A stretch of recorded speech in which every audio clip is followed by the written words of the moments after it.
प्यारे विद्यार्थियों, आइए आज कुछ नए प्रकार के क्वेश्चन करते हैं मेंटल एबिलिटी से संबंधित।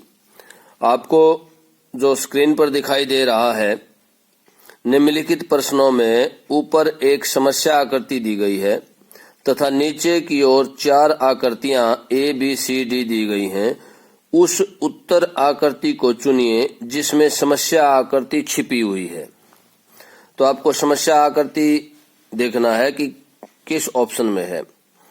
तो ध्यान से देखिए, ये हमारे पास समस्या आकृति है और ये 4 ऑप्शन हमें दिए गए हैं।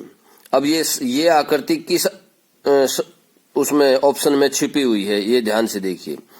हमें पहले क्रॉस चेक करना है कहाँ पर है। क्रॉस सभी आकृतियों में, इसमें नहीं है तो ये कैंसिल हो गई, इसमें क्रॉस है। अब ये देखना हमें कि ये लाइन जो है किस आकृति में है, इसमें भी नहीं है और इसमें भी नहीं है। तो इस तरह से ये आकृति किसमें छिपी हुई है? बी ऑप्शन में छिपी हुई है। बी ऑप्शन की जो आकृति है उसमें छिपी हुई है। तो हमें इस प्रकार के क्वेश्चंस को इस तरह से हल करना है। चलिए इसी प्रकार का एक और क्वेश्चन देखते हैं।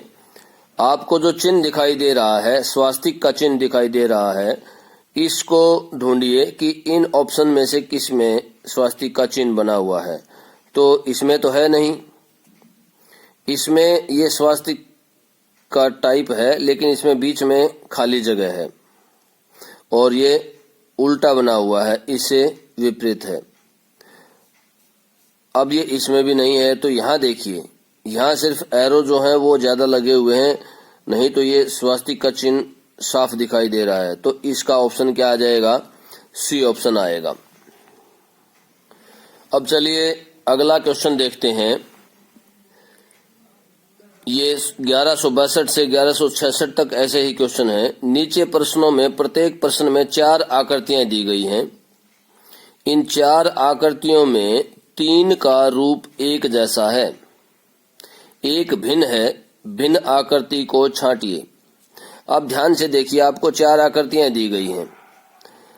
ये ए बी सी डी 4 आकृतियां हमारे सामने हैं। अब इसमें ए आकृति में जो बिंदु दिया गया है वो बाहर की साइड है। जैसा कि आप स्क्रीन पर देख रहे हैं, बिंदु जो है लाइनों के बाहर है। इन तीनों में, इन तीनों आकृतियों में बिंदु लाइन से बाहर है, लेकिन बी ऑप्शन में बिंदु जो है वो बीच में है। तो इस तरह से हम कह सकते हैं कि बी ऑप्शन अलग है, भिन्न है। तो इस टाइप के क्वेश्चन आप इस तरह से ध्यान से देखकर करेंगे। आइए एक नए प्रकार का क्वेश्चन देखते हैं।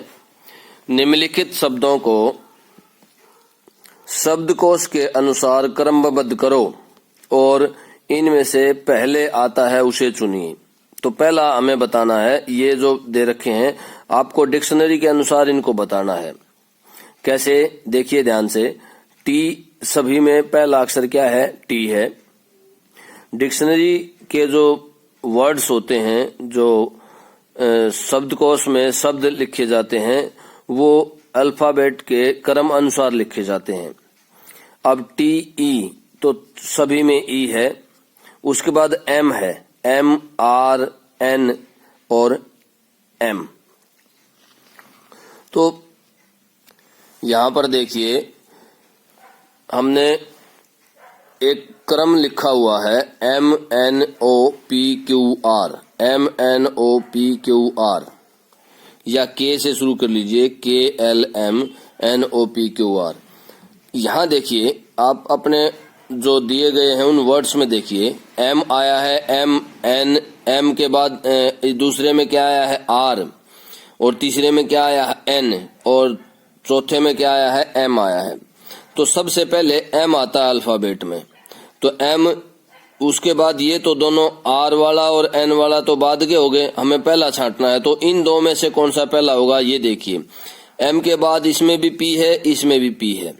उसके बाद एल, और इसमें क्या है? ई है। तो पहला शब्द कौन सा हो गया? ये, क्योंकि एल बाद में आता है और ई पहले आ जाता है। तो इस तरह से डिक्शनरी में जो है टेम्परेचर जो शब्द है वो पहले लिखे जाएगा टेम्पल से।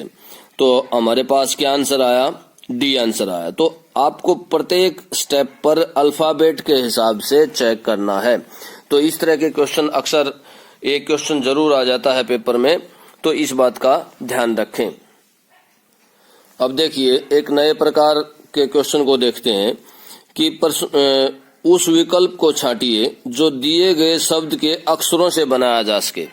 जैसे आपको ये शब्द दिया गया है, इसमें जो अक्षर दिए गए हैं जैसे P, S, Y, C, H, O, L, O, ये जो अक्षर दिए हुए हैं, अल्फाबेट दिए हुए हैं, इन अल्फाबेट को यूज करके इनमें से कौन सा ऑप्शन सही है या कौन सा वर्ड बनाया जा सकता है। तो ध्यान से देखिए, कैसे जांच करेंगे, ध्यान से देखिए। लोकेलिटी में हम जब चेक करते हुए टी तक पहुंचते हैं तो टी जो वर्ड है वो इस वर्ड में ना, टी अल्फाबेट जो है वो इस वर्ड में नहीं है। तो इस तरह से लोकेलिटी जो है ये वर्ड नहीं बनाया जा सकता इन अल्फाबेट से। प्योरिटी में भी टी आता है तो टी इसमें नहीं है, तो हम प्योरिटी भी नहीं लिख सकते इन अल्फाबेट्स को यूज करते हुए। इसी तरह से साइंस को जब हम देखते हैं तो इसमें ई वर्ड आया हुआ है 2 बार, लेकिन ई इसमें 1 बार भी नहीं है। तो ई अल्फाबेट आया हुआ है, इसमें इस वर्ड में ई 1 बार भी नहीं आया हुआ, तो साइंस भी नहीं लिखी जा सकती। तो इस तरह से सी ऑप्शन स्कूल लिखा जा सकता है, SCHOO और L। तो स्कूल वर्ड लिखा जा सकता है इन अल्फाबेट को यूज करके। तो इस तरह से 1168 क्वेश्चन नंबर 1168 का सी आंसर सही है, राइट है। तो इस तरह के क्वेश्चन को आप बहुत ही ध्यान से और एक एक अल्फाबेट को चेक करते हुए पूर्ण करेंगे। अब आपको स्क्रीन पर एक नए प्रकार का क्वेश्चन दिखाई दे रहा है, देखिए ध्यान से, कि इंग्लिश अल्फाबेट को डिक्शनरी के अनुसार क्रम में लिखें। ये जो अल्फाबेट्स दिए गए हैं इनको आपको डिक्शनरी के अनुसार, मीन्स जैसे अल्फाबेटिकली हम लिखते हैं ना ABCDEFGH, इस तरह से आपको ये अल्फाबेटिकली लिखने हैं, क्रम अनुसार लिखने हैं। अब क्वेश्चन में क्या है, क्रम में अंत से तीसरा अक्षर कौन सा होगा। तो पहले इनको अल्फाबेट मतलब क्रम अनुसार लिखते हैं। अब क्वेश्चन नंबर 1173 देखिए, क्रम में अंत से तीसरा अक्षर कौन सा है। तो अंत से तीसरा अक्षर, ये क्रम में लिखे हुए हैं, अंत से तीसरा अक्षर 1 2 3, तो कौन सा अक्षर है, यू अक्षर जो है वो बी ऑप्शन में है, तो बी ऑप्शन इसका राइट आंसर है। अब इससे अगला क्वेश्चन देखिए, क्रम में शुरू से 5वां अक्षर कौन सा है, 1 2 3 4 5, तो आई जो है वो शुरू से 5वां अक्षर है, तो इस तरह से ए ऑप्शन आएगा। तो आपको इस प्रकार के क्वेश्चन ऐसे एक बार क्रम में लिख लेना है सभी को, और फिर प्रत्येक क्वेश्चन के आंसर देते जाना है। हाँ, ये ध्यान रखना कि ये जो क्रम में लिखना है ये आपको बिल्कुल इंग्लिश के अल्फाबेट जो होते हैं उसी अनुसार लिखना है, आपको एक एक वर्ड को लिखना है।